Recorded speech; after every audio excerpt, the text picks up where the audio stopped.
నమస్కారం గురుగారు. నమస్కారం అవిష్ట. గురుగారు, చాలా మంది పెళ్లిళ్ళు కావట్లేదని బాధపడే వారికి అట్లీస్ట్ ఈ పరాభవనామ సంవత్సరంలో పెళ్లిళ్ళు అయ్యే యోగం ఉన్న రాశులు ఏవైనా ఉంటే చెప్పండి గురుగారు. పరాభవనామ సంవత్సరంలో మనకి రాజు గురుడై ఉన్నాడు, మంత్రి కుజుడై ఉన్నాడు. కాబట్టి ప్రతి కార్యక్రమానికి 12 రాశులు కూడా కాస్త రాజు గురుడై ఉన్నాడు కాబట్టి సాఫ్ట్గా వెళ్ళిపోద్ది. ఇప్పుడు మేషరాశి ఉంది, ఏలినాటి శని జరుగుతుంది. ఈ మేషరాశి వాళ్ళకి ఏ టైంలో జరుగుతుందంటే అక్టోబర్ 2026 సంవత్సరం నుంచి మనకి జనవరి 2027 సంవత్సరం మధ్యలో వివాహాలు అవుతాయి. ఓకే. వృషభ రాశికి వచ్చాం. వృషభ రాశి వాళ్ళకి అసలు సమస్యలేసు, అసలు వివాహాలు కావు ఈ సంవత్సరం. వివాహాల దగ్గరికి వెళ్ళి కుదుర్చుకొని పెట్టుకుంటున్నా కూడా అవ్వవు. మిథున రాశి వాళ్ళకి జూన్ 2 నుంచి 2026 సంవత్సరం నుంచి అక్టోబర్ మధ్యలో అయిపోతాయి. మళ్ళీ అక్టోబర్ నుంచి జనవరి మధ్యలో అవ్వవు. మళ్ళీ జనవరి నుంచి వచ్చేటటువంటి 2 జూన్ 2027 వరకు అయిపోతాయి. ఈ రకంగా మనం కనుక చూసుకుంటే కర్కాటక రాశి వాళ్ళకి పెళ్ళిళ్ళు కావు. ఓకే. సంబంధాలు ఇంకా ఎత్తుక్కోవడమే అన్నమాట. సింహరాశి వాళ్ళకి మనకి పెళ్లి చూపుల వరకు వెళ్తారు. ఓకే. కొంచెం మాట్లాడుకుంటారు కానీ పెళ్ళిళ్ళు కావు. అంటే పెళ్ళిళ్ళు కాకుండా ఏ రాశి ఉండదు, ఎక్కువ ప్రపోర్షన్ అవ్వదన్నమాట. వీళ్ళకి కావాలనుకున్న సంబంధం అనుకూలమైన టైం కాదు. కన్యా రాశి వాళ్ళకి బ్రహ్మాండంగా పెళ్ళిళ్ళు అయిపోతాయి. ఓకే. వాళ్ళ కట్నాలు ఇస్తానన్నా ఎవనన్నా అయిపోతాయి. అలాగే తులారాశి వాళ్ళకి అయిపోతాయి. ఇకపోతే వృశ్చిక రాశి వారికి మనకి భాగ్యములోకి 2 జూన్ 2026 సంవత్సరంలో వస్తున్నాడు కాబట్టి ఎట్టి పరిస్థితుల్లో వృశ్చిక రాశి వాళ్ళకు కూడా 2 జూన్ నుంచి అక్టోబర్ 2027 వరకు, అక్టోబర్ 2026 మధ్యలో అయిపోతాయి. ఇక ధనుసు రాశి వారికి వివాహాలు కావు. మకర రాశి వారికి వివాహాలు అవుతాయి. అలాగే ఈ యొక్క కుంభరాశి వారికి 2 జూన్ 2026 సంవత్సరం వరకు గురుడు పంచమ స్థితిగతుడై ఉన్నాడు కాబట్టి వీళ్ళకి వివాహాలు అవ్వడానికి అవకాశాలు ఉన్నాయి. అయితే వీళ్ళు వివాహాలు చేసుకోవాలి, అంతేగాని అనుమానపడుతూ ఇలాగా చేసుకుందామా మా అందామా అని కాన్సన్ట్రేషన్ లేకుండా చేసుకుంటే పిల్లాన్ని నేను పోషించగలుగుతానా లేదా, నాకు పనులు వస్తాయా పనులు రావా, ఇలా వీళ్ళే చెడగొట్టుకుంటే నేనేం చేయలేను. అలాగే మీనరాశి వాళ్ళని తీసుకున్నప్పుడు మీనరాశి వాళ్ళకి గురుడు 5వ ఇంట్లో 2 జూన్ 2026 సంవత్సరం నుంచి వస్తుంది కాబట్టి ఖచ్చితంగా వివాహాలు అయిపోతాయి వీళ్ళకి. ఓకే. అక్టోబర్ లోపల 2026 సంవత్సరంలో వివాహాలు అయిపోతాయి. ఆ తర్వాత మళ్ళీ షష్ఠ స్థితిగతుడైనప్పుడు కొంచెం విరామం. ఆ తర్వాత మళ్ళీ చక్కగా జనవరి నుంచి మళ్ళీ నెక్స్ట్ ఉగాది వచ్చేంత వరకు 2027 వచ్చేంత వరకు కూడా, లేదా 2 జూన్ 2027 సంవత్సరం వరకు కూడా మీనరాశి వాళ్ళకి ఏలినాటి శని ఉన్నా కూడా వివాహాలు అయిపోతాయి. కుంభరాశి వారికి ఏలినాటి శని ఉన్నా కూడా వివాహాలు అయిపోతాయి. కాబట్టి ఈ యొక్క వివాహాలు అవడం కాదు, చూసుకోవాల్సింది ఏంటంటే జనాలు ఫస్ట్ నేర్చుకోవాలి. వివాహాలతో పాటు విడాకులు కూడా ఉంటాయి. ఎందువలన పేరాశ దురాశ ఎక్కువ. నాకు 20 కోట్లు ఉన్నాయి, అవతల వాళ్ళకి 40 కోట్లు కావాలి అనుకొని ట్రై చేస్తున్నవాడు, ఇది తప్పు. ఆడవాళ్ళు సాఫ్ట్వేర్ వాళ్ళే కావాలి అని ట్రై చేస్తున్నారు, ఇది కూడా తప్పు. అన్ని ప్రొఫెషన్స్ ఈక్వల్లీ ఇంపార్టెంట్. అలాగే 7 తరాల వరకు మనుషుల మనస్తత్వాలు స్టడీ చేయాలి. లవ్ మ్యారేజెస్ ఇవి కూడా తప్పే. లవ్ మ్యారేజ్ అన్నీ తప్ప అండి అని అంటే, నీకు అమ్మాయి ఎర్రగా బుర్రగా ఉంటుంది, నువ్వు కూడా ఎర్రగా బుర్రగా ఉంటావు, వయసులో ఉన్నారు ఇద్దరు, ఆకర్షణ ఇన్ఫాక్చుయేషన్ అంటారు దాన్ని. ఎక్కడో 100లో 1 నీకు ఇద్దరు డీప్గా అర్థం చేసుకుంటారు. ఇప్పుడు మేము చదువుకునే రోజుల్లో మాకు ఒక ముస్లిం మా ఫ్రెండ్ మాకు 2 years సీనియర్ ఉండేవాడు. వాళ్ళ అన్నయ్య ముస్లిం లెక్చరర్, మా కాలేజీలో లెక్చరర్, గవర్నమెంట్ జూనియర్ కాలేజ్ రాజమండ్రిలో. ఓకే. ఆమెను మ్యారేజ్ చేసుకున్నది ఎవరో తెలుసా? ఒక బ్రాహ్మణ అమ్మాయిని చేసుకున్నారు. ఎప్పుడు చేసుకున్నారు తెలుసా? ఆమె PhD పూర్తయిపోయి ఆమె లెక్చరర్ అయ్యింది, ఈయన PhD పూర్తయిపోయి ఈయన లెక్చరర్ అయ్యాడు. ఇద్దరికి 36 సంవత్సరాలు 34 సంవత్సరాలు, అంటే చదువు కాదు అక్కడ ఇంపార్టెంట్, 34 సంవత్సరాల వయసు వచ్చింది. వచ్చి సెటిల్ అయిన తర్వాత అప్పుడు లవ్లు పెళ్లి చేసుకున్నారు. This is the right way. Okay. అంతేగాని 17 సంవత్సరాలు 16 సంవత్సరాలు లవ్లు చేస్తారు, ఇప్పుడు విడిపోతారు. వీళ్ళంతా మెచ్యూరిటీ లేని లవ్లు, ఇవన్నీ కూడా పిచ్చి లవ్లు అంటారు. వీటిని లైఫ్లు పాడు చేసుకుంటారు. సో లవ్లు ఎవడో చేయకూడదు. ఓకే. ఎందుకు? నీకు ఫ్యామిలీ, అవతల ఫ్యామిలీ నీకు ఎలా తెలుస్తుంది? ఫ్యామిలీ నిన్ను ఎందుకు రానిస్తుంది? Marriage is linked with families. అవతల అమ్మాయి ఇప్పుడు నీతో మాట్లాడుతుంది నీ మీద మోజుతో, ఆ తర్వాత హ్యాండ్ ఇచ్చేస్తుంది, పిచ్చోడు అయిపోతాడు. మగవాళ్ళు పిచ్చోళ్ళు అయిపోతారు, ఆడపిల్లలు బాగానే ఉంటారు. పిచ్చోళ్ళు అయిపోయి పాపం బాటిల్ మిగులుతుంది, అమ్మాయి పోయా. అలాగే కొంతమంది కేసులో అమ్మాయిలు మంచోళ్ళు ఉన్నా మగవాళ్ళు కేటుగాళ్ళు ఉండడం వల్ల, సెల్ఫిష్ ఉండడం వల్ల అమ్మాయిలు కూడా మోసపోయే ఛాన్సెస్ ఉంటాయి. మోసపోయిన వాళ్ళు ఉన్నారు. దీని మీద ఇద్దరికి కూడా ఒకళ్ళొకళ్ళు రైట్ పర్సన్ అవతలని తీసుకోకపోవడం వల్ల ఏమవుతుందంటే లవ్ మీద నమ్మకం పోతుంది, ప్రేమ మీద నమ్మకం. ప్రేమ చాలా పవిత్రమైనది, అందుకే ప్రేమలు ఎవరు పడితే వాళ్ళు చేయకూడదు. It is only confine to Radhakrishna. రాధాకృష్ణులు ఇద్దరే లవ్ చేసుకోవాలి, మనుషులు లవ్ చేసుకోకూడదు. ఇదేంటిది? కలియుగం, కామయుగం. ఇది only eating and mating. Animals మనం ప్రేమలు ఉండవు. ప్రతి మనిషిలో కూడా ప్రేమ ఉంటుంది. మరి అలా అనుకుంటే శత్రువులో కూడా మంచిగా మాట్లాడితే పాపం వాడికి క్షమించే గుణం ఉంటుంది. ఎక్కడుంది ఇది? చిన్నప్పుడే మెచ్యూరిటీలో సొసైటీ కూడా లవ్ చేయి. డబ్బుని బట్టి లవ్ చేస్తారు, ఎక్కడైనా ఉద్యోగాన్ని బట్టి లవ్ చేస్తారా?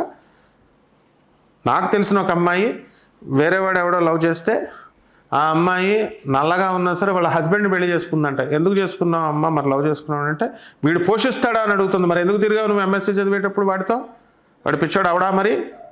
మరి వీడు జీతం కోసం వీడా? ఇదా చేసే పద్ధతి? ఇలా బోల్డ్ మంది ఉన్నారు. కాబట్టి ప్రేమను దయచేసి మనం ఈ వివాహ వ్యవస్థలో పెద్దవాళ్ళు కూడా గాడిదలు అయిపోయారు, పెద్ద గాడిదలు అయిపోయారు. వీళ్ళు డబ్బులు చూస్తారా? ఎవడైనా ఆస్తులు చూస్తారా? 20 కోట్లు ఉంటే 40 కోట్లు ఉండాలి అవతలాడికి. డౌరీ అడిగితే బొక్కలో తొయ్యాలా అడిగినవాడిని, తీసుకున్నవాడిని. ఐపీఎస్ ఆఫీసర్లని అడుగుతున్నారు, పాపం వాళ్ళే చేయలేకపోతున్నారు. వాళ్ళ పిల్లలకు కట్నాలు ఇచ్చేసుకుంటున్నారు. ఐఏఎస్లే డైరెక్ట్ అడుగుతున్నారు. బిజినెస్ కలెక్టర్సే ఐఏఎస్ పాస్ అయిన వాళ్ళే, ఐపీఎస్ పాస్ అయిన వాళ్ళే డైరెక్ట్ అడుగుతున్నారని బాధపడుతున్నారు జనం. లాని ఇంప్లిమెంట్ చేయాల్సిన వాళ్ళు వీళ్ళు. ఆదర్శంగా ఉండాలి మీరు. ఎవ్వడ కూడా కట్నాలు తీసుకోకూడదు. తీసుకుంటే పెళ్లి చూపుల్లోనే 108 కొట్టేసి, 108 అంటే పోలీస్కి అంతా నెంబర్ 100 కొట్టేసి పోలీసు వాడిని పిలిచేయాలి. కట్నం అడిగినోడిని లోన్ వేసేయడమే, కట్నం తీసుకున్నవాడిని లోన్ వేసేయడమే. నో డైవర్స్ ఇవన్నీ ఉండవు. కాబట్టి ఈ రాసులు వాళ్ళు వివాహాలతో పాటు డైవర్సులు కూడా ఉంటాయి. కాబట్టి జాగ్రత్తగా పెద్దవాళ్ళు వాళ్ళు ఈ డబ్బుకి హోదాకి ఇవ్వకుండా మానవత్వానికి విలువ ఇచ్చి, పేదవాడైనా మంచితనాన్ని వాళ్ళ కుటుంబంలో మంచి మెంటాలిటీని చూడాలి. మంచి వాళ్ళతో స్టేబుల్ మైండ్ లేదు. వాడు స్టేబుల్ మైండ్ లేనివాడిని చేస్తే వాడు ఏమని చేస్తాడు? అమ్మేస్తాడు, పెళ్ళాన్ని అమ్మేస్తాడు. వాడు స్థిరత్వం ఉండదు, వదిలేస్తాడు, వేరేవాడు చేసుకుంటాడు. What is all this non sense? So సొసైటీని రెనోవేట్ చేయడానికి, సొసైటీని రిఫార్మ్ చేయడానికి మీలాంటి ఇంటర్వ్యూస్ చాలా అవసరం. మీలాంటి వాళ్ళు చాలా అవసరం. యూత్ చేతిలోనే ఉంది. కాబట్టి జాగ్రత్తగా మనము సమాజ నిర్మాణం చేయాలమ్మా. ఓకే, ఇప్పుడు మీరు చెప్పిన రాశుల్లో ముఖ్యంగా సింహరాశి, కర్కాటక రాశి వారికి పెళ్ళి అయ్యే అవకాశం లేదు అని అన్నారు ఈ 2026లో. వాళ్ళు ఏమైనా పరిహారాలు చేసుకుంటే పెళ్ళి అయ్యే అవకాశం కొంచెమైనా ఉంటుందా? యూట్యూబ్లో ఉన్న జ్యోతిష్కులు పరిహారాలు చేస్తే అయిపోతాయా? సాక్షాత్తు ఆ జగన్నాథుడైనటువంటి ఆ కృష్ణ పరమాత్మ, ఆదిశంకరాచార్యులు, వివేకానందుడు లిటరేచర్స్ చదవాలి వీళ్ళు. అదే పరిహారం, నిజమైన పరిహారం. ఓకే, ఈ రోజున ఏమైపోయిందంటే లక్షల రూపాయలు ఖర్చు పెట్టి పరిహారాలు చేస్తున్నారు. వీళ్ళు చెప్తున్నారు, వాళ్ళు చేస్తున్నారు. దేవుడి మీద నమ్మకం పోతుంది, పరిహారాల మీద నమ్మకం పోతుంది, జ్యోతిష్ శాస్త్రం మీద నమ్మకం పోతుంది. వీళ్ళదే ఉంది, దులిపేసుకొని చెప్పేసుకొని డబ్బులు ఎంత వస్తే అంత క్యాష్ చేసుకొని పోతున్నారు. This is not at all good. వీళ్ళకి ఏ శక్తి ఉంటుందమ్మా? వీళ్ళు పొట్టకూటి కోసం జ్యోతిష్యం చెప్పేవాడు, పొట్టకూటి కోసం పంతులు ఉద్యోగం చేసేవాడు, వాడికి ఏం శక్తి ఉంటుంది చెప్పు? జగద్గురువులు ఉన్నారమ్మా. వివేకానందుడు ఉన్నాడు, ప్రభాతరంజన్ సర్కార్ ఉన్నాడు, పరమహంస యోగానందుల వారు ఉన్నారు, దత్తాత్రేయ స్వామి, గురుదేవులైన దత్తాత్రేయ స్వామి వారు, రమణ మహర్షి, ఆదిశంకరాచార్యులు, రామానుజాచార్యులు. వీళ్ళు లిటరేచర్ చదవడమే దోష పరిహారం. గురుమండల వ్యవస్థ కదులుతుంది. మనం గురువుకి సరెండర్ అవ్వాలి. నిజమైనటువంటి ఈ యొక్క 10 మందికి ఉపకారం చేసేటటువంటి పరిహారాలు చేసేటటువంటి అయితే నిజమైన పరిహారం. పరోపకారం ఇదం శరీరం. వాళ్ళ పరోపకారం కోసం చేస్తే గురుమండల వ్యవస్థ నుంచి మనకి రక్షణ వస్తుంది. మనం దోషాలన్నీ పరిహారం అయిపోతాయి. కర్మాన్ని క్షయం చేసేస్తాడు. అంటే కర్మలను తొలగిస్తాడు. ఇలా చెప్తే అందరికీ నచ్చదు. కాబట్టి నేను కూడా రొటీన్గా పరిహారాలు చెప్పాలి. కాబట్టి దేవతా వృక్షాలు ఉన్నాయి, మేడి చెట్టుకు నీళ్లు పోయాలి. నీళ్లు పోయకుండా ప్రదక్షిణాలు చేస్తున్నారు వీళ్ళు. ఓకే, నీళ్లు పోయాలి. నీళ్ళు పోయారంటే ఒక చిన్న రాగి చెంబు స్పూన్తో పోసినట్టు ఎంత పోతాడు, ఏదో 2 చుక్కలు. చెట్టు ఎలా బతకాలా? నీళ్లు బాగా పోయాలి, బకెట్ నీళ్ళు. మేడి చెట్టుకు చుట్టూ, మేడి చెట్టు దగ్గర దత్తాత్రేయ స్వామి వారు అనగాదేవి ఉంటారు. 64 యోగిని మాతలు ఉంటాయి. వాళ్ళు చక్కగా ఆ గుడి చుట్టూ దిగంబర దిగంబర శ్రీపాదవల్లభ దిగంబర అంటూ ప్రదక్షిణలు చేసుకోవాలి. అలాగే రావి చెట్టు ఉంది, దేవతా వృక్షం. రావి చెట్టుకు నీళ్లు పోయాల. దాంట్లో శ్రీమన్నారాయణమూర్తి ఉంటాడు, లక్ష్మీదేవి ఉంటుంది. ఓం శనేశ్వరాయ నమః, ఓం రాహవే నమః అంటూ ప్రదక్షిణాలు చేయాలి రావి చెట్టుకి. జమ్మి చెట్టు ఉంటుంది, దానికి నీళ్లు పోయాలి. ఇట్లన్నిటికి చక్కగా జమ్మి చెట్టు చుట్టూ ప్రదక్షిణాలు చేసుకోవాలి ఓం శనేశ్వరాయ నమః అంటే.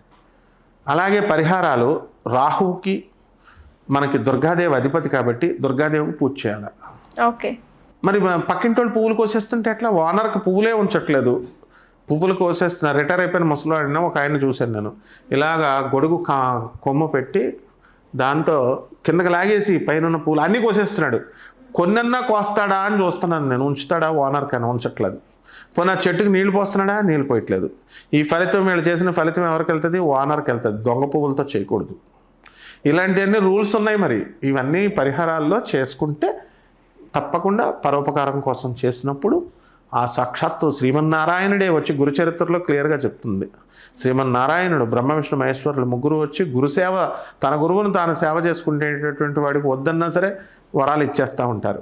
ఇదేంటి, నేనేం పూజలు పునస్కారాలు చేయట్లేదు కదా, నా గురువు చెప్పింది నేను సేవ చేసుకుంటున్నాను అంటాడు. అప్పుడు ఏమంటాడు వాళ్ళు? గురుసేవ ఎవరైతే చేస్తున్నారో మేము వరాలు ఇస్తామన్నారు. ఏంటయ్యా మీరు సంవత్సరాలు తపస్సు చేసి యుగాలు తపస్సు చేసే వాళ్ళకి దర్శనాలు ఎవరు? నా చుట్టూ పడుతున్నారేంటి అంటాడు మహేశ్వరుడు కూడా, నారాయణుడు కూడా వస్తే. అంటే గురువు యందు భక్తి ఉండాలి. ఆ గురువే జగద్గురువులు, దత్తాత్రేయుడు, ఆదిశంకరులు. వీళ్ళకి చేస్తే అద్భుతమైన పరిహారాలమ్మా. ₹1 ఖర్చు అవసరం లేకుండా వీళ్ళందరి దోషాలు కూడా పోతాయి. ఓకే. చాలా మంచి విషయాన్ని చెప్పారు. ధన్యవాదాలు గురువు. ధన్యవాదాలమ్మా.